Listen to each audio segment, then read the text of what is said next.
Selamat malam Bapak Ibu Saudara yang terkasih dalam Tuhan. Saya berharap Bapak Ibu Saudara semua ada di dalam kondisi yang sehat dan terus ada di dalam penyertaan dan perlindungan Tuhan.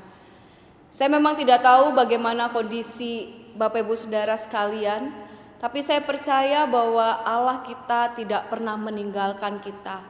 Sekalipun mungkin kita berjalan di dalam lembah kekelaman, di dalam kondisi yang tidak pasti, tapi seperti Yesaya 41 ayat 10 berkata, "Janganlah takut sebab aku menyertai engkau. Janganlah bimbang sebab aku ini Allahmu. Aku akan meneguhkan bahkan menolong engkau. Aku akan memegang engkau dengan tangan kananku yang membawa kemenangan." Biarlah ayat ini menjadi kekuatan bagi kita, bahwa Allah kita tidak pernah meninggalkan kita. Mari kita mengangkat pujian. Yesus memegangku, seperti apa yang tertulis di dalam Yesaya yang tadi saya bacakan. Ku tidak takut sebab engkau besertaku. Ku tidak takut sebab kau besertaku.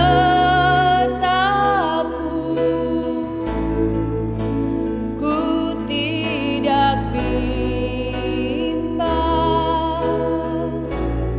sebab engkau Allahku.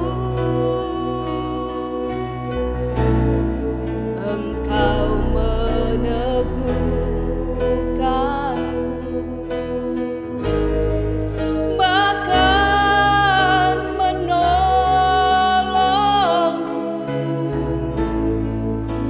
Kau batu karangku, Yesus Tuhan. Yesus memegangku dengan tangan kananmu. Yesus memberiku kemenangan.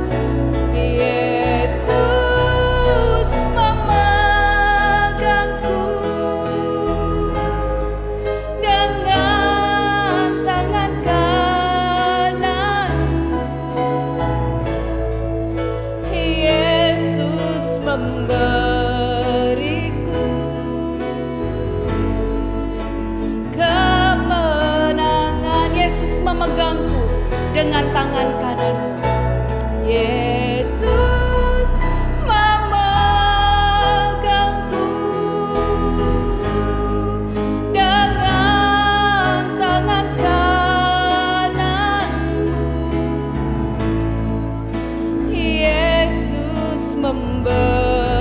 memberiku kemenangan.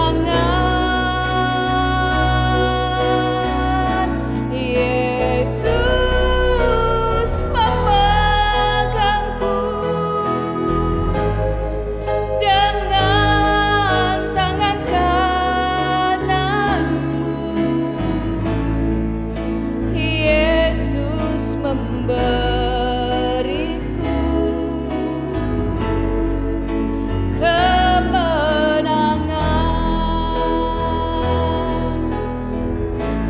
Yesus memberiku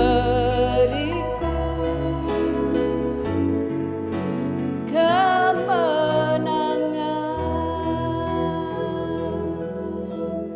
Mari Bapak Ibu Saudara, saya mengajak kita semua untuk berdoa beberapa pokok doa. Mari yang pertama kita bersyukur untuk hari-hari yang boleh kita jalani. Kita boleh menjalani hari dengan pertolongan dan kekuatan Tuhan, dan semua itu anugerah Tuhan dalam kehidupan kita. Kalau hari ini kita masih kuat, masih sehat, masih penuh dengan sukacita, semua karena kemurahan dan kebaikan Tuhan. Karena itu mari kita bersyukur untuk semua kebaikan dan kemurahan Tuhan itu. Lalu yang kedua, mari kita berdoa secara khusus, kita terus berdoa bagi Indonesia. Kita berdoa supaya pandemi ini segera berlalu dan bisa diatasi. Kita berdoa untuk vaksin, semoga segera boleh ada sehingga semua rakyat Indonesia boleh divaksin. Kita juga terus berdoa untuk pemerintahan bangsa kita supaya mereka tetap kuat dan segala hal yang mereka ambil, keputusan demi keputusan yang mereka ambil, biarlah itu untuk membantu dan menolong Indonesia. Kita berdoa juga untuk tim dokter, para dokter, tim medis, perawat, biarlah Tuhan juga menolong dan memberkati mereka, memberikan mereka kekuatan. Lalu saudara, kita juga berdoa untuk rencana GKI Sion yang akan kembali membuka ibadah onsite minggu depan ini. Mari kita memohon supaya Tuhan menolong sehingga semua boleh berjalan dengan baik dan dengan lancar. Lalu yang terakhir, mari kita berdoa untuk jemaat yang sakit. Mungkin Bapak Ibu Saudara tahu jemaat-jemaat kita yang sedang dalam kondisi tidak baik, mari kita doakan. Ada II Seli, ada II Oong, ada II Eva, dan mungkin ada lagi yang Bapak Ibu Saudara tahu, mari kita membawa mereka di dalam doa. Mari kita buka suara bersama-sama, kita berdoa. Bapa di dalam surga, kami mengucap syukur dan berterima kasih untuk segala anugerah, pertolongan, kekuatan, kesehatan yang masih Tuhan anugerahkan kepada kami. Bahkan berkat-berkat yang tidak terhingga yang Tuhan berikan kepada kami.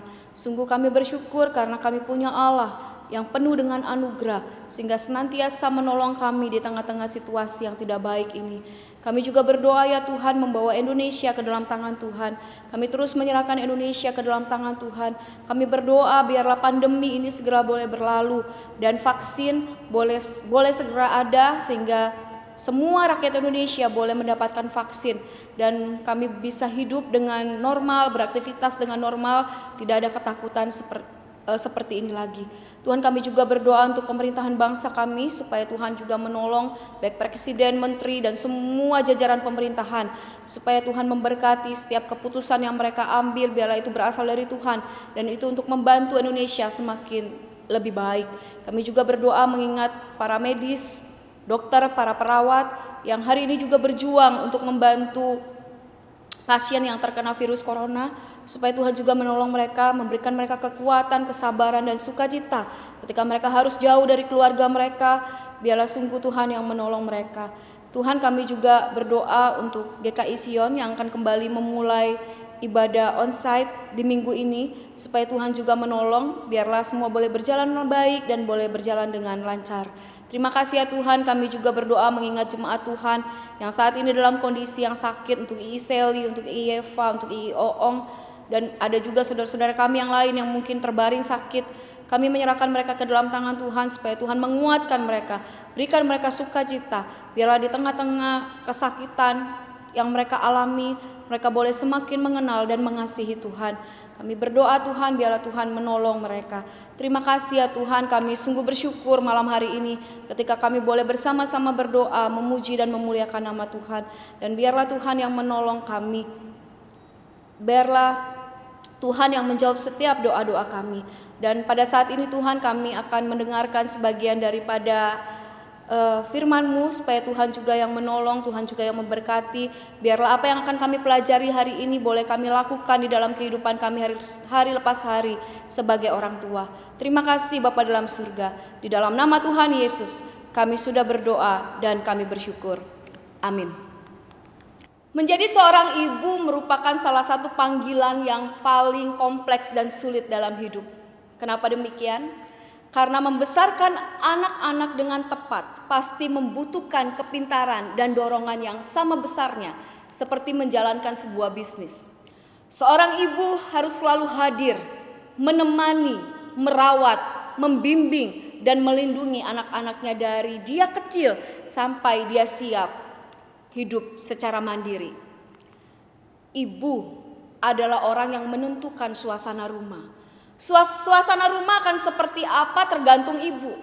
Anak-anak akan menjadi seperti apa tergantung apa yang ibu perbuat atas mereka.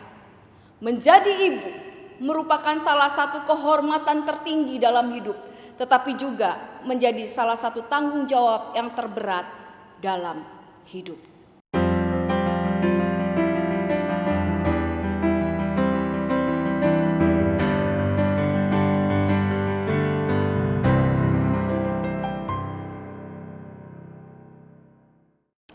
Saudara, salah satu hal menarik yang dapat kita tarik dari sejarah adalah betapa banyaknya orang yang dipakai Tuhan berkat doa, kasih, dorongan dan pengaruh ibu di dalam hidup mereka. Sebagai contoh, John Wesley, pasti saudara tahu ya siapa dia. Dia adalah seorang pendiri gereja Metodis dan gereja-gereja Wesley.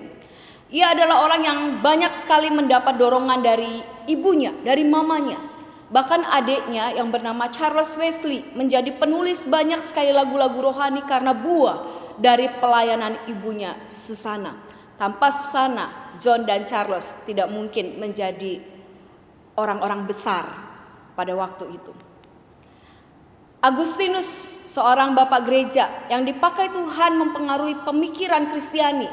Dia juga salah seorang tokoh hasil dari doa dan pelayanan ibunya Monica. Lalu ada Hudson Taylor, seorang misionaris Inggris yang melayani ke China. Juga adalah orang yang dekat sekali dengan ibunya, Amelia Hudson. Kepada ibunya lah ia kerap menulis surat, membagikan pergumulan hidup dan pelayanannya. Tanpa ibu, mereka mungkin tidak menjadi apa-apa. Tapi karena mereka punya ibu yang begitu mendorong, mengasihi, mendoakan mereka, mereka bisa menjadi orang-orang besar yang dikenang sampai dengan hari ini. Dan saya yakin saudara ada banyak contoh lainnya. Bahkan mungkin Bapak Ibu Saudara mengalami sendiri bagaimana ibu kita memberi pengaruh yang besar dalam perjalanan kehidupan kita. Hari ini kalau kita ada sebagaimana kita ada seperti kita ada hari ini. Itu semua tidak lepas dari peran orang tua, secara khusus ibu dalam hidup kita. Karena itu saudara, ibu mempunyai peran yang sangat besar dalam membentuk diri anak. Apa saja peran ibu dalam kehidupan anak? Saya mengutip ini dari Pendeta Paul Gunadi. Dia seorang konselor dan juga dosen konseling di Seminari Alkitab Asia Tenggara di Malang. Dia mengatakan bahwa setidaknya ada 4 peran ibu dalam kehidupan anak-anaknya. Kita akan belajar bersama-sama. Yang pertama saudara, peran ibu yang pertama, ibu itu berperan sebagai pengasuh. Sejak anak lahir hingga anak mencapai usia remaja, ibu berperan sebagai pengasuh dalam pengertian ia memperhatikan dan memenuhi kebutuhan anak. Tanpa asuhan, anak tidak dapat bertumbuh secara sehat. Ibulah yang berfungsi mencukupi kebutuhan dan melindungi anak dari bahaya, sekecil apapun itu. Itu sebabnya tidak heran bila kita mendengar banyak banget ya mami-mami yang suka berkata gini, jangan main api, jangan main pisau, jangan main gunting, aduh nak jangan lari-lari, jangan ke sana, jangan ke situ, nanti kamu jatuh dan lain sebagainya. Dibanding seorang ayah. Ayah jarang sekali begitu. Kebanyakan ibu yang akan mengatakan itu. Karena memang sudah naluri seorang ibu melindungi anak-anaknya. Tetapi sebagai seorang ibu, kita tidak boleh terlalu melindungi anak-anak kita.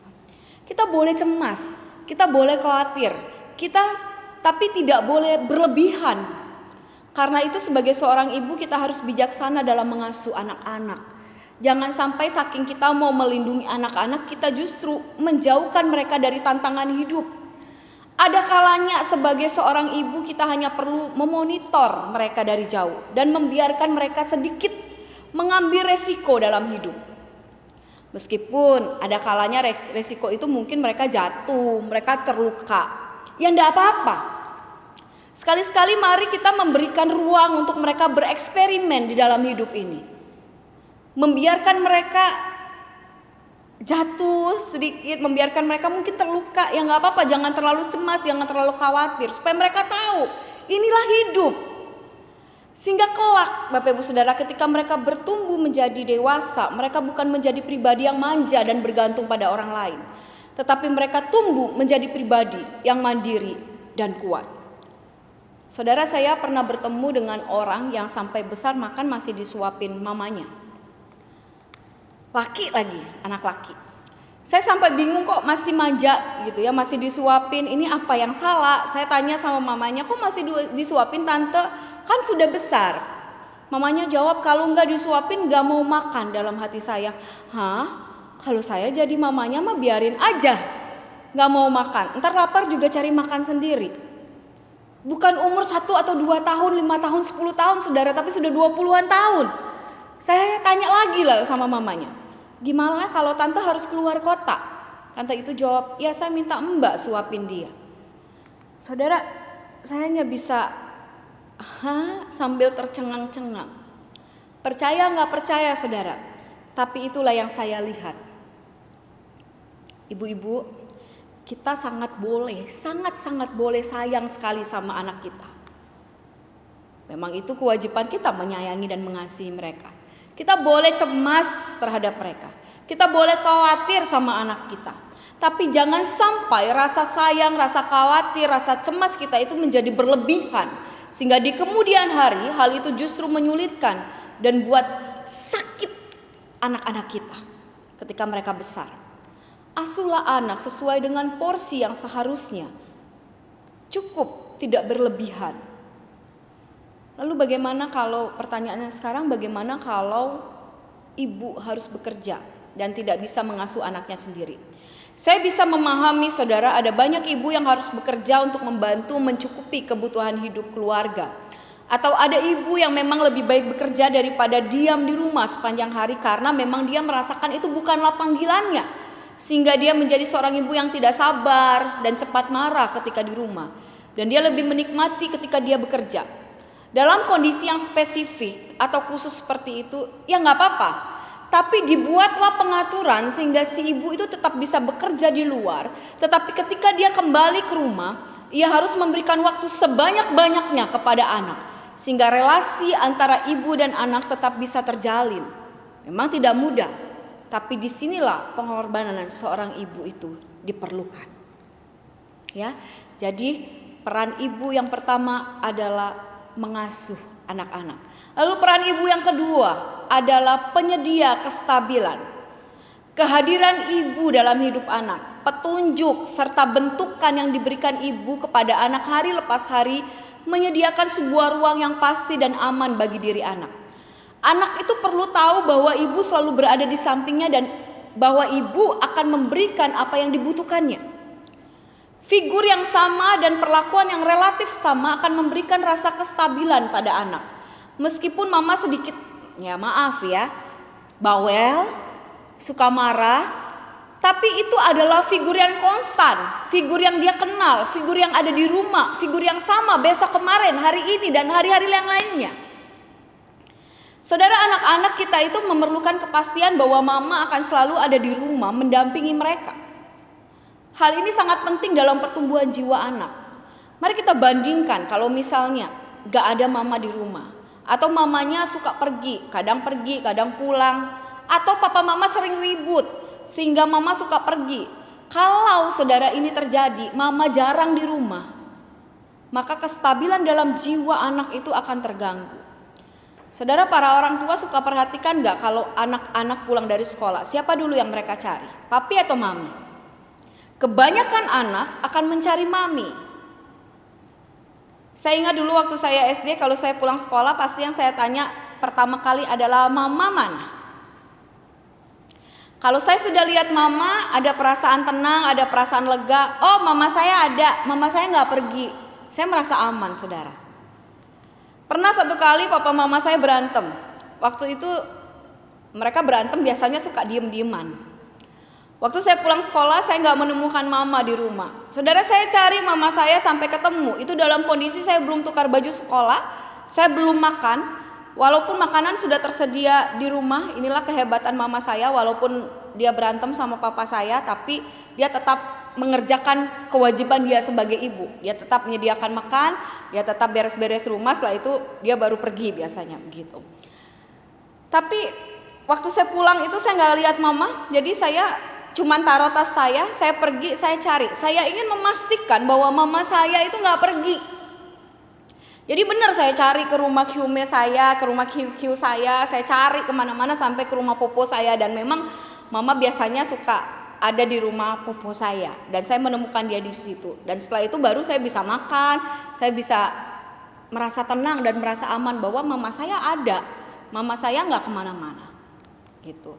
Inilah simbol kepermanenan, simbol kestabilan bahwa ketika sang anak pulang dia menjumpai mama di rumah. Hal ini memberikan rasa aman dan stabil pada anak. Kestabilan itu juga diperoleh dari kata-kata mama yang konsisten. Misalnya anak nakal, mama akan menegur. Atau perintah-perintah mama untuk anak, ayo mandi, ayo buat PR, jangan lupa sikat gigi, jangan lupa belajar, stop main game dan lain sebagainya. Hal yang didengar oleh anak hari lepas hari itulah yang diperlukan oleh anak-anak kita untuk membuat kestabilan jiwa bagi mereka. Walaupun mereka suka bilang, ih mama bawel banget, ih mama bawel banget. Coba satu kali aja mama gak ngomong, pasti mereka akan kehilangan. Jadi mami, mama, betapa berartinya dirimu untuk anak-anakmu. Ya, karena itu berperanlah sebagaimana mestinya. Lalu peran yang ketiga dari seorang ibu adalah perekat. Tidak bisa disangkal ibu berfungsi sebagai perekat antara anak dan ayah, antara anak dan papi, serta anak dan saudara-saudaranya. Tidak heran biasanya setelah ibu tiada, misalnya meninggal dunia, tali perekat itu cenderung mengendor atau bahkan malah menghilang. Dengan kata lain saudara, ibu itu berperan menyatukan keluarga, sehingga anak itu merasakan bahwa ia adalah bagian dari keluarga dan bertanggung jawab atas satu sama lain. Bapak ibu saudara, saya punya 3 orang adik laki-laki. Kecenderungan anak laki-laki biasanya tidak terlalu dekat dengan papa. Biasanya, tidak semua. Dulu saya ingat sekali waktu adik saya kuliah, dan misalnya mereka butuh uang untuk bayar apa begitu ya, uang kuliah mereka atau uang jajan mereka habis, mereka gak mau langsung ngomong sama papa. Mereka akan ngomongnya sama mama, mintanya sama mama. Mama bilang mintalah sama papa, mereka gak akan mau. Mereka mintanya sama mama, tolong mama yang sampaikan kepada papa. Nanti mama saya yang akan sampaikan kepada papa. Begitu juga sebaliknya saudara. Misalnya papa saya butuh sesuatu, misalnya papa saya butuh obat. Papa itu gak akan ngomong langsung sama anak laki-lakinya, tapi ngomongnya ke mama. Nanti mama yang ngomong ke adik-adik saya, tolong belikan papa obat. Kadang lucu saudara, kan bisa ya ngomong sendiri. Bahkan kadang serumah bisa kan ya ngomong, tapi gak mau ngomong. Pasti melewati mama dulu, nanti mama yang sampaikan. Tapi itulah mama, dia sebagai perekat antara papa dan anaknya, antara anak dan saudara-saudaranya. Contoh lain saudara, kalau saya berantem sama adik saya, mama lah yang akan jadi penengah kami. Mama lah yang suka ngomong, sudah jangan berantem, kakak adik kok berantem, ayo maaf-maafan. Mama menjadi penengah di antara kami. Dalam banyak hal saudara, secara tidak sadar, ibu adalah perekat dalam keluarga. Ibulah yang banyak menyatukan keluarga. Dan Tuhan memberikan karunia yang luar biasa kepada wanita untuk menyatukan dan mengayomi keluarga. Itulah insting perempuan yang kadang tidak dimiliki oleh kaum laki-laki, kaum pria. Karena itu buat para ibu, setidaknya ada 4 langkah yang bisa dilakukan untuk merekatkan keluarga. Yang pertama, ibu harus mendoakan keluarga supaya akur, rukun, rekat satu dengan yang lain. Doa ibu itu luar biasa. Jadi berdoalah untuk keluarga supaya tetap bersatu, tetap rukun, tetap akur. Lalu yang kedua, ibu harus dekat dengan semua anggota keluarga. Bukan ibu dekat dengan anak yang satu, anak yang lain enggak begitu. Jadi ibu harus dekat dengan semua anggota keluarga. Yang ketiga, ibu harus menjadi pendengar bagi keluarga. Jadilah pendengar yang baik. Untuk tempat anak-anakmu berkeluh kesah, tempat suamimu berkeluh kesah, jadilah pendengar yang baik. Jangan waktu mereka ngomong, kita ngomongnya lebih banyak dari apa yang mereka katakan. Jangan. Sediakanlah telinga untuk menjadi pendengar yang baik bagi anak-anakmu. Lalu yang keempat, ibu harus bersikap netral, tidak memihak satu dengan yang lain. Biar anak-anak tuh merasa nyaman. Jangan ketika mereka berantem, mama lebih cenderung ke adik yang paling kecil. Si kakak malahan disalah-salahin. Jangan. Mama itu harus bersikap netral, di tengah, tidak membela satu atau membela yang lain. Ya, jadi ada 4 hal itu yang perlu diperhatikan supaya keluarga kita tetap bisa bersatu. Lalu saudara, peran yang terakhir, peran yang keempat, ibu itu menjadi perlambangan dan perpanjangan kasih karunia Allah. Kendati mama itu bisa marah juga, bisa ngomel juga, bisa ngoceh juga, namun satu hal yang diketahui anak adalah bahwa ibu tidak akan menolaknya. Ibu selalu menerima dan mengampuni. Ibu senantiasa mempercayai dan memberikan kesempatan kembali kepada anak. Sebesar apapun kesalahan mereka, seberdosa apapun seorang anak, ibu akan selalu menerima mereka kembali. Itulah yang terjadi pada saya saudara. Di masa remaja saya sering sekali menyakiti hati mama saya. Saya suka kabur dari rumah. Kalau saya ngambek, saya kabur. Saya nggak mau pulang. Saya suka lawan mama saya. Bahkan saya pernah buat mama saya pingsan karena pemberontakan saya. Saking saya melawan, mama saya marah sekali sampai dia pingsan. Tapi mama tetaplah mama. Seberapapun saya menyakiti hatinya, selalu ada maaf bagi saya. Seberapapun saya melukai dirinya, selalu ada pelukan hangat yang menerima saya kembali. Seberapapun saya mengecewakannya, dia selalu memberi saya kesempatan dan mempercayai saya kembali. Itulah hati seorang mama. Dan saya percaya hati itu ada di dalam diri para mama. Lewat kasih sayang ibu, akhirnya anak mengerti apa yang dimaksud dengan kasih karunia atau anugerah Tuhan. Lewat kasih sayang ibu, anak itu dapat memahami karakter Allah yang penuh kasih. Karena itu untuk para ibu, ingatlah betapa berartinya dirimu bagi kehidupan anak-anak. Karena itu hadirlah dalam kehidupan mereka. Karena kalau sampai para ibu tidak hadir dan berfungsi sebagaimana mestinya dalam kehidupan anak-anak, maka akan ada dampak buruk yang dapat timbul pada diri anak. Apa saja dampak itu? Yang pertama, saudara, jika anak tidak menerima kasih ibu secara cukup, anak bertumbuh besar tanpa diri yang kokoh. Apa ciri-cirinya? Dia cenderung gamang dan tidak memiliki penghargaan diri yang kuat.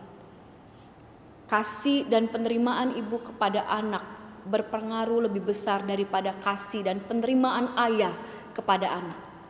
Tanpa kasih ibu yang cukup, anak mengembangkan keraguan pada dirinya dan mencari-cari kasih dan figur pengasuh dalam hidupnya. Maksudnya begini, saudara. Karena anak tidak menerima kasih sayang yang cukup dari mama, maka anak merasa ada yang tidak benar nih. Ada yang kurang nih dalam diri saya. Ada yang perlu ditambal nih. Sehingga dia selalu membutuhkan orang lain yang bisa bilang kepada dia, kamu oke kok, kamu baik-baik aja kok, kamu fine-fine aja, kamu cantik, kamu baik, dan lain sebagainya. Saudara, ada anak yang dibesarkan oleh ayah, tapi ayahnya tidak begitu berfungsi, tapi ibunya berfungsi.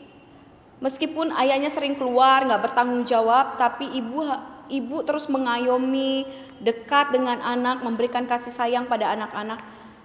Dan anak-anak itu kebanyakan bertumbuh relatif kuat. Tapi kebalikannya, saudara, jika ibu itu dingin, gak bisa berelasi dengan anak, jauh sama anak, akhirnya anak-anak itu goyang, gak kuat, selalu mencari-cari penerimaan dari luar. Bukan berarti saya bilang peran ayah gak penting ya. Saya sudah bahas di beberapa minggu yang lalu betapa pentingnya juga kehadiran seorang ayah di dalam kehidupan anak. Peran ayah juga penting, tapi dalam membangun diri yang kokoh dan aman pada diri anak, peran ibulah yang sangat diperlukan. Jadi masing-masing papa dan mama tuh punya tugas dan tanggung jawab masing-masing di dalam kehidupan seorang anak. Lalu saudara, dampak yang kedua yang timbul pada diri anak jika ibu tidak berfungsi sebagaimana mestinya adalah jika anak tidak mengalami kasih ibu yang tanpa syarat, tanpa kondisi. Artinya begini, si ibu sayang sama anaknya, tapi dia menuntut anak harus begini, harus begitu, kalau enggak dimarahin, sehingga kasih sayang ibu menjadi kasih sayang yang terkondisi, yang bersyarat. Bukan kasih sayang seperti anugerah yang tadi kita bahas.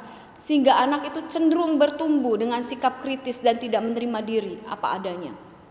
Artinya ia tidak melihat apa yang ada di dalam dirinya, melainkan apa yang tidak ada di dalam dirinya. Bukannya melihat apa yang dapat dilakukannya, ia malah menyoroti apa yang tidak dapat dilakukannya. Dan kalaupun dia dapat melakukannya, ia merasa tidak dapat melakukannya dengan baik. Dengan kata lain, dia senantiasa melihat kekurangan pada dirinya dan melihat orang lain kok bisa itu, kok bisa ini, kok saya gak bisa. Ini adalah akibat dari tidak cukupnya penerimaan ibu terhadap anak dan kasih sayang yang diberikan terkait dengan syarat. Saya tidak tahu saudara pernah dengar atau pernah mengalami sendiri ada mama yang ngomong gini sama anaknya. Mama akan sayang kamu kalau kamu bisa juara 1 di kelas. Mama akan bangga sama kamu kalau kamu bisa memenangkan perlombaan itu. Tuh kamu lihat gak si A? Pinter banget kan? Mama juga mau kamu kayak dia. Kalau kamu bisa seperti itu, nanti mama beliin sepeda deh, mama beliin mainan, apa yang kamu mau, handphone baru, video game atau apapun yang kamu mau, nanti mama berikan. Saudara, ini kasih sayang yang diberikan dengan kondisi, dengan syarat. Kalau kamu begini, mama akan begini. Dan anak yang dibesarkan demikian rentan dengan perasaan minder, rasa iri, rasa tidak pernah puas. Akhirnya anak cenderung membandingkan diri dengan orang lain dan berpikir, kapan aku bisa seperti orang itu? Kapan aku bisa seperti A? Kapan aku bisa seperti B? Kapan aku bisa seperti C? Jika ibu berfungsi menjadi perpanjangan kasih karunia kepada anak, menerima diri anak apa adanya itu akan menciptakan sebuah gambar diri yang utuh dan baik pada anak. Bahkan dia bisa berdamai dengan dirinya. Dan dia oke-oke aja dengan kekurangan. Gak apa-apa, saya memang gak bisa begitu. Saya gak pintar dalam matematika, saya gak pintar dalam fisika. Tapi mama saya tetap mengasihi saya, mama saya tetap menerima saya. Dia akan oke-oke aja dengan kekurangannya. Tapi jika ibu tidak bisa menerima kekurangan anak, maka anak itu tidak akan bisa melihat dirinya sendiri. Dia sangat kritis, bahkan menjadi hakim yang paling kejam bagi dirinya sendiri. Saya yakin para mama tidak ingin anak-anak bertumbuh dengan kondisi seperti itu, kan? Maka terimalah anak-anak kita apa adanya, baik kelebihannya maupun kekurangannya. Lalu dampak yang ketiga yang timbul pada diri anak, saudara, jika ibu tidak berfungsi sebagaimana mestinya adalah jika anak tidak mengalami kestabilan dalam keluarga akibat tidak hadirnya ibu atau tidak berperannya ibu secara konsisten, maka dia cenderung akan mengembangkan rasa tidak aman. Anak senantiasa penuh kecemasan dan dia ingin selalu memastikan bahwa semuanya berjalan dengan baik. Kalau rasa itu tidak didapatinya di rumah, maka kecenderungan anak akan berusaha mencari figur pelindung yang dapat memberikan rasa aman di luar rumah. Makanya kita sering lihat ada anak-anak yang suka cari perhatian ketika di luar. Kalau ada yang sayang sama dia dan bisa memberikan rasa aman, nyaman, maka dia gampang sekali ikut sama orang itu. Karena dia menemukan apa yang tidak dia temukan di rumah. Karena itu ibu-ibu, mari kita lebih memperhatikan anak-anak kita.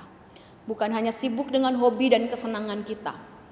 Boleh punya hobi, boleh punya kesenangan, boleh punya komunitas, boleh jalan-jalan, boleh shopping. Tapi jangan lupakan anak-anak di rumah yang menunggu dan membutuhkan mama di dalam hidup mereka. Saudara, peran ibu dalam pertumbuhan anak sangatlah penting. Bahkan jauh lebih penting daripada peran ayah itu sendiri. Amsal 31 ayat 28 mengatakan, anak-anaknya bangun dan menyebutnya berbahagia, pula suaminya memuji dia. Baik anak maupun suami, keduanya menghormati sosok ibu yang begitu berperan besar dalam keluarga. Ibu adalah tiang dalam keluarga. Ibu adalah penyatu dan fondasi dalam keluarga. Bila ibu berfungsi dengan baik, maka anak-anaknya akan bertumbuh dengan kuat dan baik. Sehingga suaminya akan memuji dia. Karena suami tidak bisa melakukan apapun tanpa seorang istri. Karena itu para ibu, para mama, para mami, dengarlah apa kata anak-anakmu tentang dirimu. Saudara, seperti yang saya lakukan beberapa waktu yang lalu ketika saya membawakan PA tentang ayah. Kali ini saya juga mensurvei anak-anak yang ada di GKI Sion dan di luar GKI Sion kali ini. Tentang pendapat mereka tentang ibu dan apa yang menjadi harapan mereka sebagai anak. Saya berharap apa yang saya lakukan ini sama ya, harapan saya seperti apa yang saya lakukan kemarin waktu di Ayah. Bisa memotivasi para mama untuk tetap semangat, untuk tetap kuat, untuk tetap sabar dalam mengasuh anak-anak. Karena apa yang para mama lakukan dan korbankan tidaklah sia-sia. Dan harapan-harapan anak supaya mereka mewakili banyak anak. Dan biarlah harapan-harapan mereka bisa mami-mami dengarkan dan mungkin bisa mami-mami wujudkan. Memang kadang-kadang dalam mengasuh anak ada ketidaksabaran, ada bosan, ada jenuh. Tapi saya percaya bahwa Tuhan akan menguatkan. Karena itu dengarlah ya apa yang akan saya ngomong. Saya bertanya kepada anak-anak. Saya bilang, sosok mami seperti apa yang kamu lihat hari ini? Menurut kamu sosok mami di matamu itu seperti apa? Ini jawaban mereka, saudara. Mami itu orangnya baik. Mami orangnya penyabar. Mami itu pantang menyerah. Mami itu sangat kreatif. Mami sangat penyayang. Mami satu-satunya yang dapat dipercaya. Mami kadang ngeselin sih, tapi kadang enggak juga sih. Jadi lebih banyak ngeselin atau enggak nih. Mami itu superwoman yang bisa diandalkan dan bisa apa aja. Mami itu pekerja keras. Mami itu orang yang paling pengertian. Mami itu pintar dan rajin. Nah, itu pendapat anak-anak tentang Mami. Wow ya, di mata mereka Mami itu luar biasa, superwoman yang bisa selalu diandalkan. Bisa apa saja. Bisa masak, bisa ngurus rumah, bisa ngurus anak dan lain sebagainya. Lalu pertanyaan kedua saya buat mereka. Pernah gak kamu marah atau kecewa sama Mami? Semua menjawab pernah. Dan apa sih yang bikin mereka marah, bikin mereka kecewa? Ini nih, para Mami. Karena pola pikir yang kadang-kadang masih kolot. Yang gak sejalan dengan pola pikir anak. Lalu yang kedua mereka bilang gini. Jadi yang pertama tadi karena pola pikirnya masih kolot, gak bisa ngikutin pola pikirnya anak ya, anak-anak zaman sekarang. Lalu yang kedua, kalau marah sama anak yang lain, aku juga suka kena padahal aku gak tahu apa-apa. Jadi kalau Mami marah sama si A, biasanya si B juga ikut gitu. Jadi itu bikin mereka kesel gitu. Aku yang nggak tahu apa-apa kok jadi ikut-ikutan kena marah gitu. Jadi bikin mereka kesel, bikin mereka marah juga, bikin mereka kecewa. Lalu yang ketiga, suka ambil keputusan seenaknya, nggak nanya pendapat aku dan papa dulu. Lalu beda pendapat sama Mami. Aku beda pendapat sama Mami, jadi itu ngeselin gitu. Mami gak mau dengar dan terima omongan orang lain. Lagi main tiba-tiba HP-nya dikunci. Ini mah kebanyakan main mungkin kamu ya. Kalau pengen sesuatu kadang gak dikasih, jadi itu bikin aku kesel. Padahal aku pengen banget barang itu. Padahal aku pengen banget pergi sama temen, tapi suka gak dikasih. Karena galak dan membuat jengkel. Ya, itu mami-mami anak-anak ternyata pernah marah dan kecewa juga sama mami-mami. Ya mungkin perlu diperbaiki dan diperhatikan. Lalu pertanyaan terakhir saya sama mereka, apa yang menjadi harapan kamu terhadap Mami? Nah, ini jawaban mereka. Mami bisa jadi sahabat saya. Saudara, ini kerinduan banyak anak. Punya orang tua yang bisa jadi sahabat buat mereka. Mereka bisa cerita apa aja, mereka bisa mengeluh apa aja, mereka bisa curhat apa aja tanpa dihakimi, tanpa diocehin, tanpa diomeli. Karena itu jadilah sahabat buat anak. Lalu yang kedua, Mami bisa jadi teladan buat saya. Mami bisa lebih perhatian. Mami menjadi orang yang lebih baik lagi. Mami mau dengerin orang yang benar. Mami bisa mengerti perasaan saya. Mami terus jadi superwoman yang bisa dibanggakan. Mami kalau mutusin sesuatu nanya dulu ke orang yang bersangkutan. Dan itu saya, kata anak ini. Jadi nanya dia dulu lah kalau mutusin sesuatu. Mami kalau mau marah dan ngomel, coba sekali-sekali lihat dulu dari sudut pandang aku. Mami dukung dan support aku terus ya. Mami jangan galak-galak ya. Mami lebih penyabar ya. Saudara, itulah harapan anak-anak saudara. Beberapa anak ini mewakili banyak anak di seluruh dunia ini. Saudara, saya seperti yang saya bilang, saya melayani banyak anak. Anak sekolah minggu, anak remaja, dan banyak sekali anak-anak yang memang kehilangan figur mama di rumah. Karena mama yang mungkin terlalu sibuk, atau mama yang punya hobi sampai anaknya dititipkan sama pengasuh. Tapi saya berharap mama-mama yang ada di GKI Sion adalah mama-mama yang sangat mengasihi anaknya, yang selalu hadir dan menemani anak-anak. Saudara, saya berharap apa yang anak-anak tuliskan bisa menjadi motivasi buat para mama, bahwa mama sangat berharga di mata anak-anak. Dan harapan mereka mama selalu bisa menjadi sahabat, teman seperjalanan, dan supporter terbaik dalam hidup mereka. Saya percaya dan saya tahu bahwa menjadi seorang mama tidaklah mudah. Sulit, kadang bosan, kadang jengkel, kadang jenuh.